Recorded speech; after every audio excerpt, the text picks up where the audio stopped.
Bienvenidos a una serie más que estamos haciendo por Semana Santa, hablando hoy día en una pregunta en el título: ¿dónde estaba Jesús desde el viernes hasta el domingo de resurrección?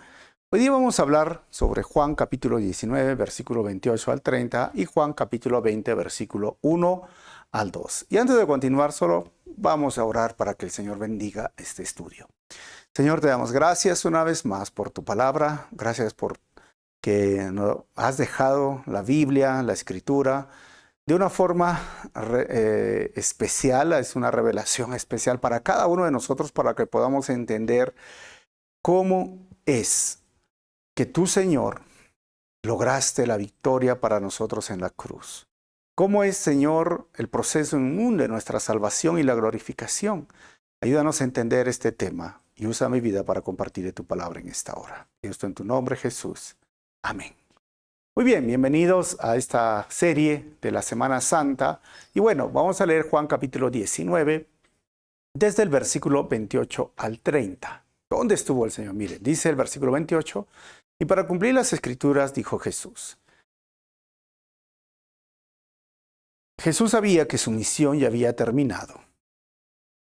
Tengo sed. Versículo 29. Había allí una vasija de vino agrio. Así que mojaron una esponja en el vino, la pusieron en una rama de hisopo y la acercaron a los labios de Jesús. Versículo 30. Después de probar el vino, Jesús dijo: todo está cumplido. Entonces inclinó la cabeza y entregó su espíritu. Ese es el momento que el Señor muere. Todo está cumplido. Ahora, ¿qué dice el versículo o el capítulo 20, versículo 1 al 2? Versículo 1.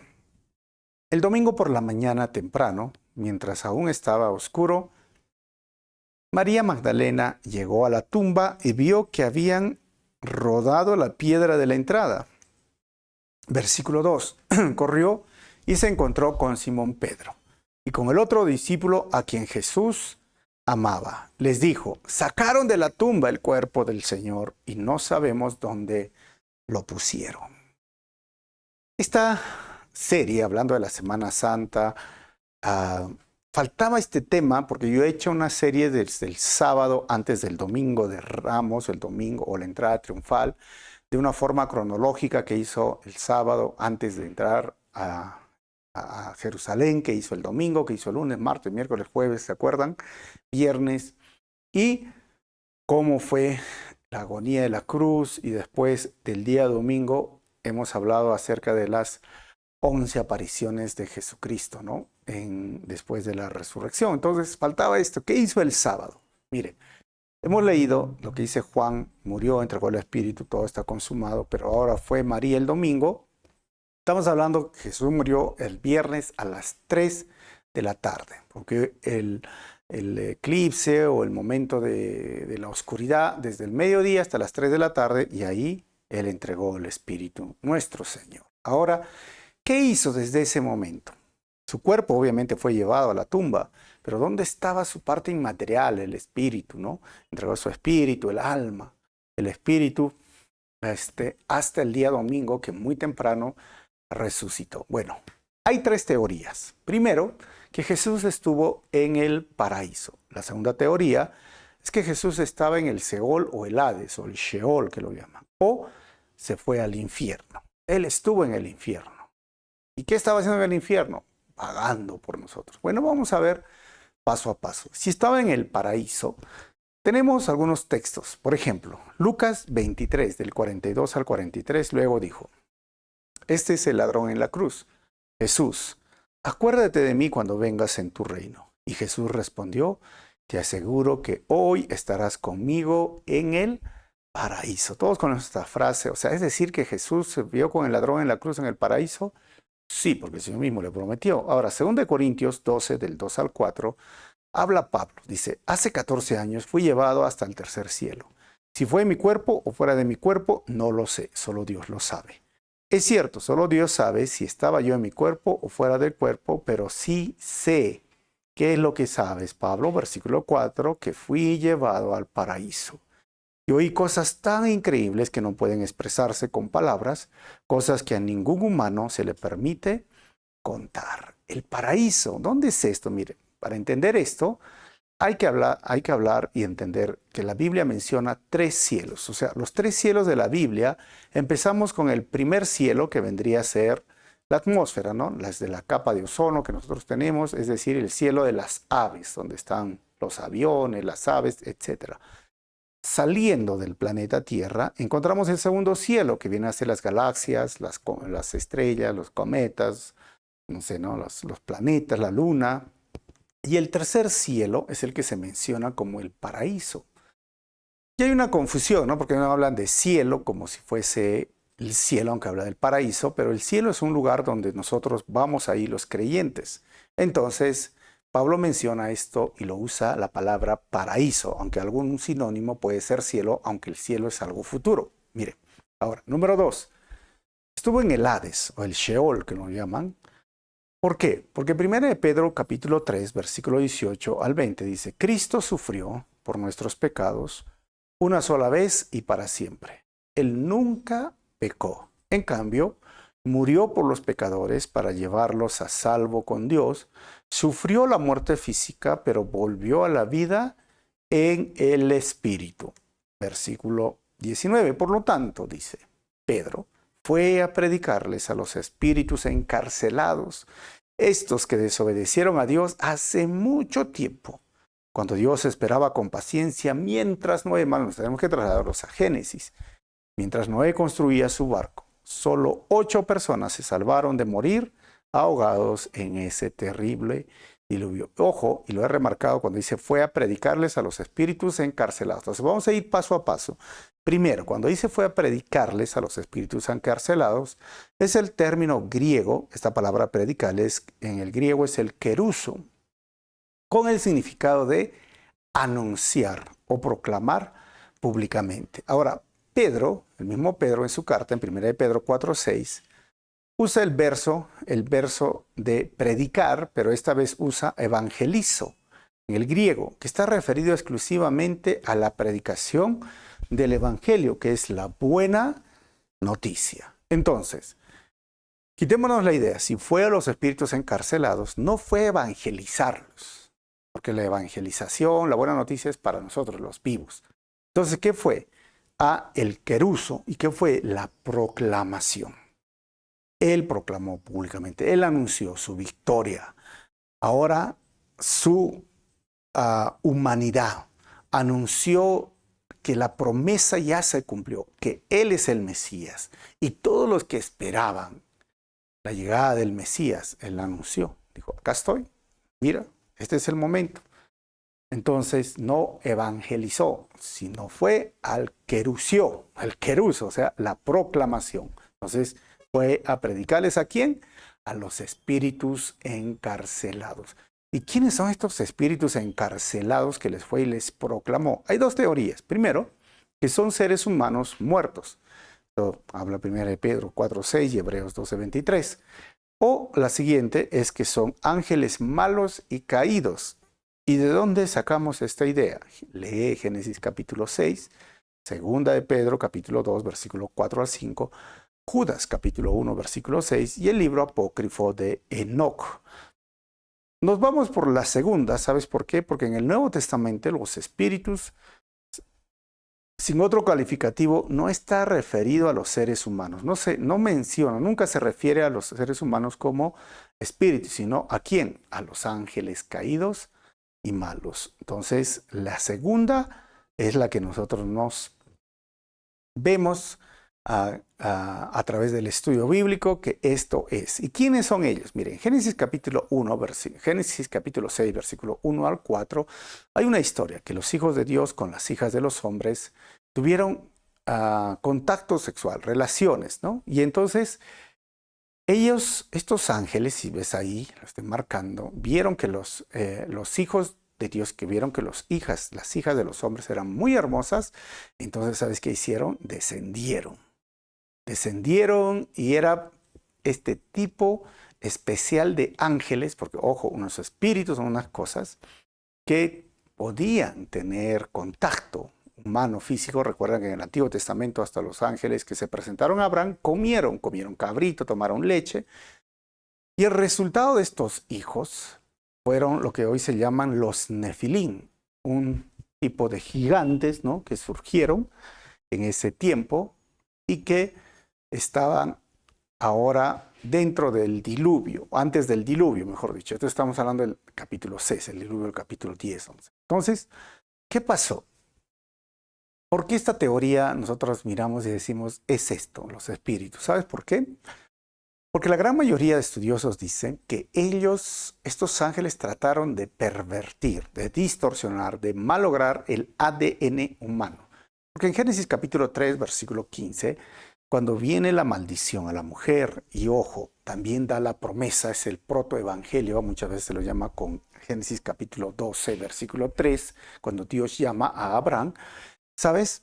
Habla que le dice que de tu semilla, de tu simiente, es decir, de tu simiente, de tu vientre a la mujer, sí va a sufrir dolores de parto, pero de ahí iba a nacer alguien que iba a pisar la cabeza a la serpiente, a Satanás.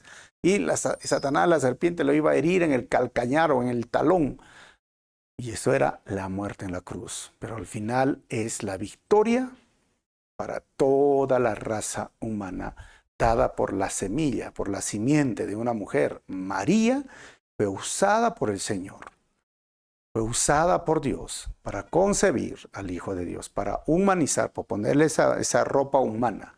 Porque María no es la madre de Dios, es la madre que tuvo, ¿sí? Tuvo en su vientre a Dios, pero no procreó. No procreó. Eso es lo importante que tienes que entender.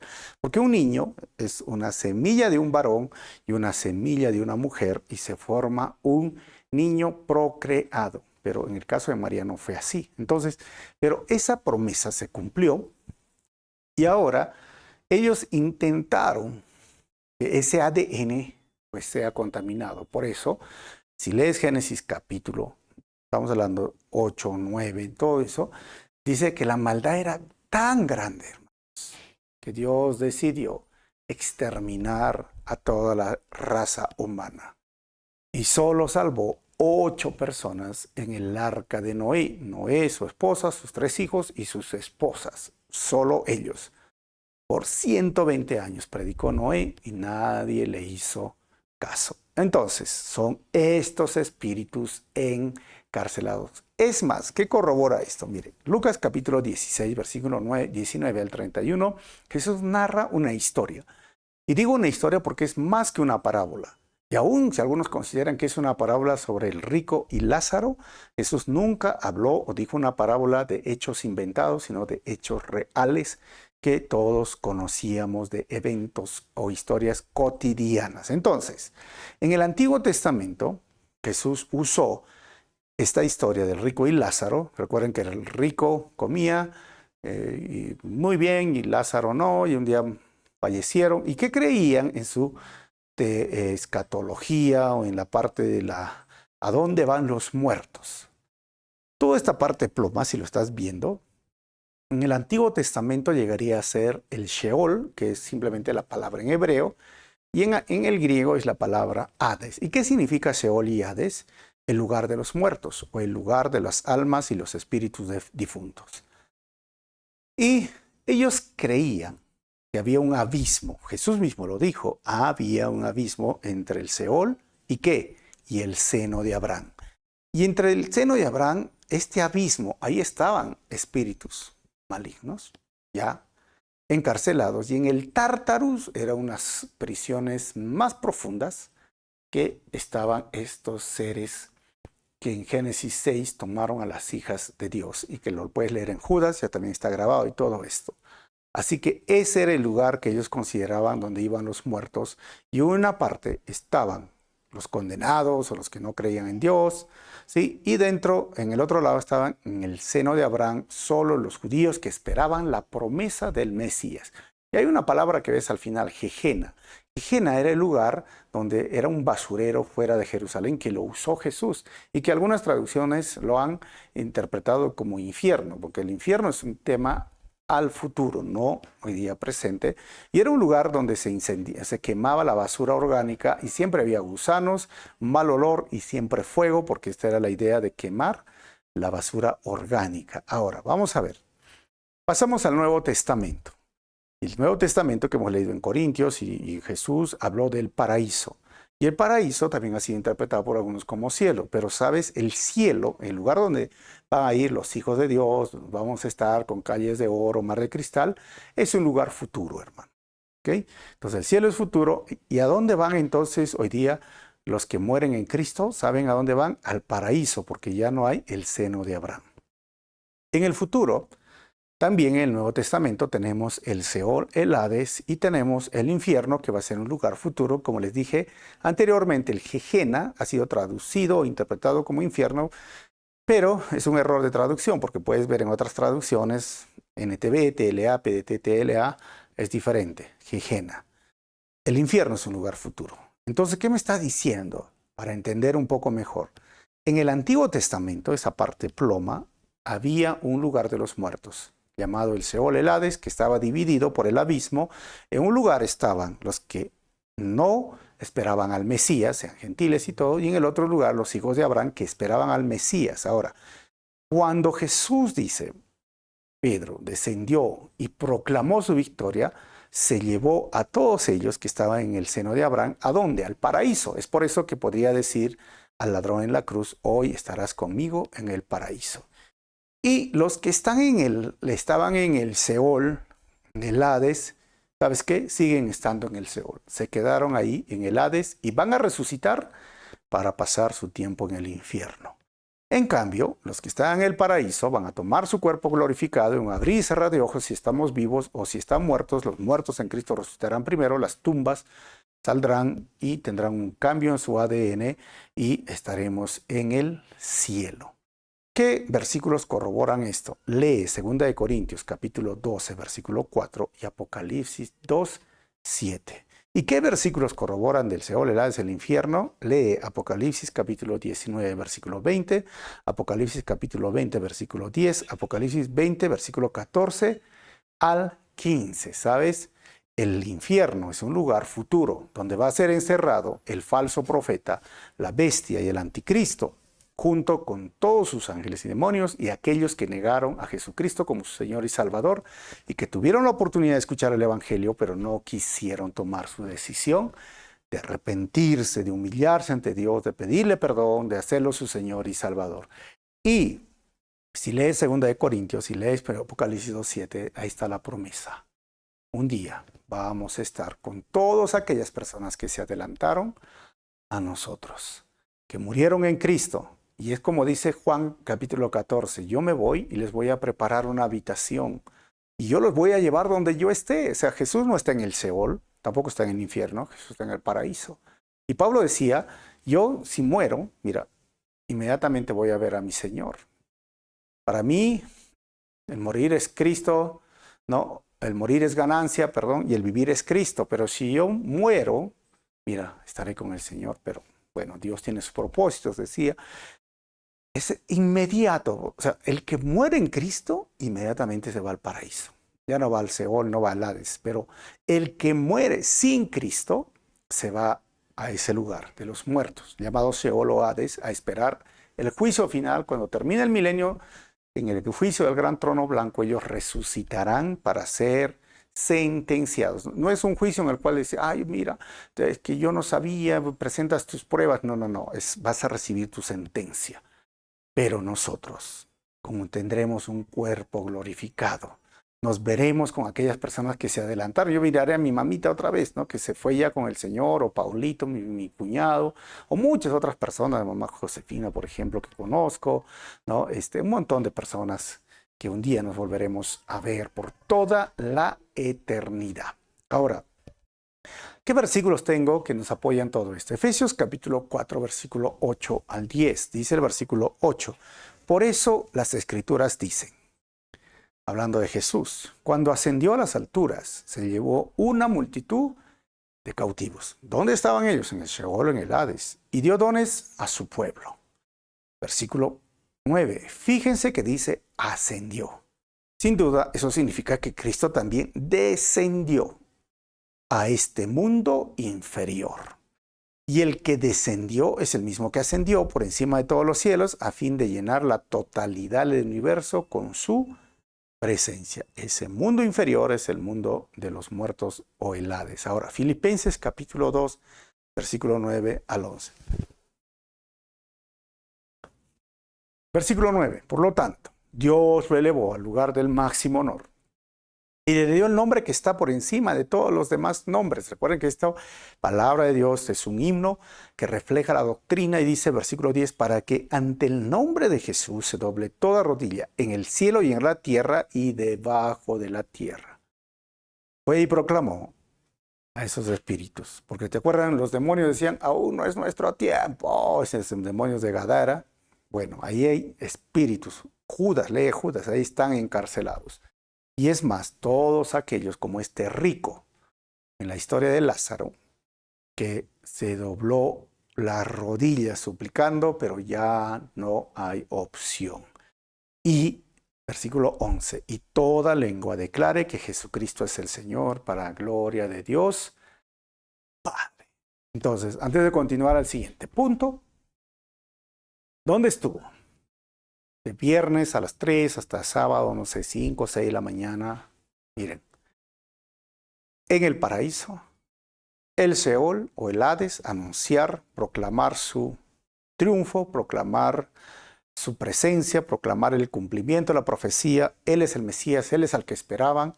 Proclamó delante de sus espíritus, proclamó delante de todas aquellas personas que estaban en el Seol, en el Hades, junto con ese rico, pero se llevó a todos los que estaban en el seno de Abraham. ¿A dónde? Al paraíso. ¿Ok? Pero hay una tercera teoría. ¿Estaba en el infierno? Miren, yo no creo que estaba en el infierno. ¿Y por qué? Porque hay ideas antibíblicas. La primera, que ellos creen, muchos creen que fue el infierno, ¿saben? Porque fue un credo de los primeros cristianos usando la palabra Hades y lo tradujeron como infierno. ¿Y qué decía este credo? Él descendió al infierno. Y desde allí fue malinterpretado que fue al infierno, cuando la palabra correcta es Hades. Y todo esto lleva a una doctrina, especialmente los de fe y prosperidad, dicen, número 2, que Jesús fue al infierno, al lugar de sufrimiento del Seol y el Hades, para ser castigado por nuestros pecados. O sea, ellos dicen, oye, Jesús fue llevado allá y lo golpearon, lo maltrataron, los demonios, el diablo, lo estaban ahí ahorcando, sufriendo al Señor hasta que resucitó con fuerza, ¿sabes? Inclusive a veces hay, ¿no? Dramas donde a Jesús lo están maltratando y luego se levanta, ¿no? O sea, esto es interesante, ¿no? ¿Por qué? Porque no es verdad. ¿Y qué base bíblica tengo para decir esto? Vayamos primeramente del credo, sale del Salmos 16, versículo 10 al 11. Pues tú no dejarás mi alma entre los muertos, ni permitirás que tu santo se pudra en la tumba.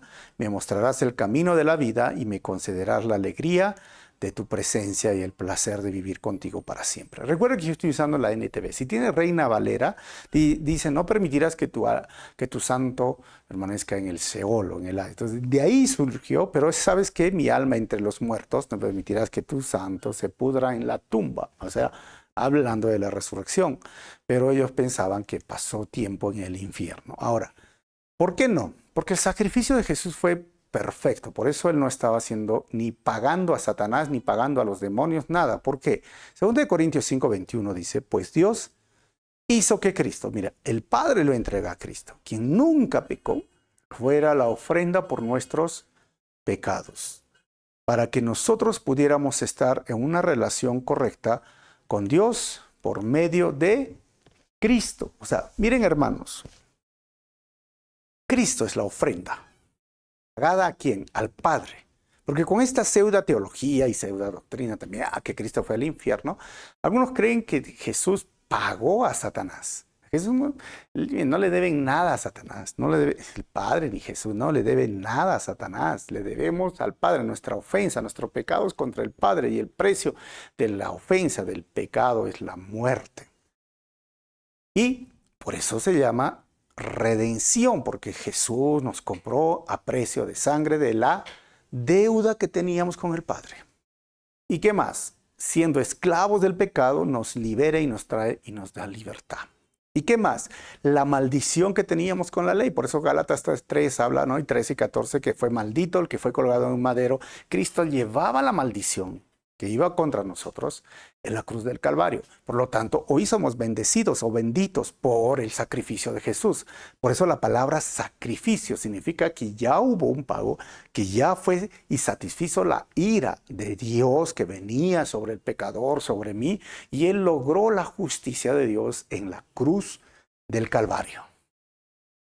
Y el sacrificio fue perfecto, y el pago fue perfecto.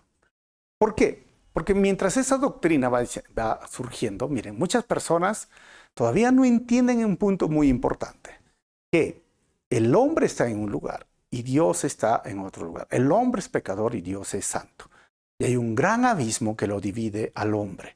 Y el hombre intenta llegar a Dios y, ¿sabes? Siempre va a ser ineficaz o no va a alcanzar el lugar de ir a un Dios santo. ¿Sabes por qué? Porque ese abismo se llama pecado. Es nuestro pecado que nos separa de poder estar cerca de Dios. Ahora, el hombre ha inventado, buenas acciones, regalo mi ropa en Navidad, no sé, no doy comida a alguien, o vamos a ver religión. Vamos a usar la religión, Ave Marías, penitencias, o la filosofía, o voy a ser buena persona, ¿sabes? Mira, todos ellos son intentos baratos de acercarse a Dios. Igual sigue fracasando porque el abismo sigue siendo grande. El hombre no puede acercarse a Dios. Pero hay una opción, hay un puente. ¿Y saben cómo se llama? Jesucristo. Y este puente es la muerte, el sacrificio del Señor.